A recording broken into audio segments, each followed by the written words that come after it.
అనగనగా ఒక ఊరిలో ఒక పిసినిగొట్టు ఉండేవాడు. అతని పేరు స్వభావకృపుడు. అతని వద్ద ఒక చెంబుడు నిండా పేలాలు ఉండేవి. వాటిని చాలా జాగ్రత్తగా కాపాడుకునేవాడు.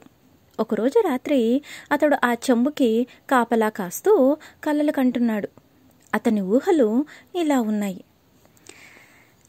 కరువు వస్తే ఈ చెంబులోని పేలాలను రెట్టింపు ధరకు అమ్మవచ్చు. వచ్చిన ధనంతో ఒక మేకను కొనుక్కోవచ్చు. అది క్రమంగా మేకల మంద అవుతుంది. ఆ మేకల మందను అమ్మి ఆవుల మంద కొనవచ్చు. తర్వాత ఆ ఆవుల మందను అమ్మి మేలుజాతి గుర్రాలను కొనవచ్చు.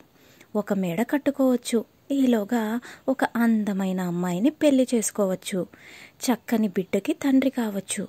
బిడ్డ ఏడుస్తుంటే పట్టించుకొని తల్లిని జాడించి ఒక తన్ను తన్నవచ్చు అనుకుంటూ ఆరికాలు గట్టిగా జాడించాడు. అంతే, ఇంకేముంది, కాలు కాస్త చెంబుకు తగిలింది. చెంబులోని పేలాలు మట్టి పాలయ్యాయి. పిసినిగొట్టు కొయ్యో మొర్రో అని దుఃఖించాడు. కాబట్టి గాలిలో మేడలు కట్టే కంటే కార్యాచరణకు దిగడం ఉత్తమం. కథ నచ్చిందా? అయితే సబ్స్క్రైబ్ చేసుకోండి.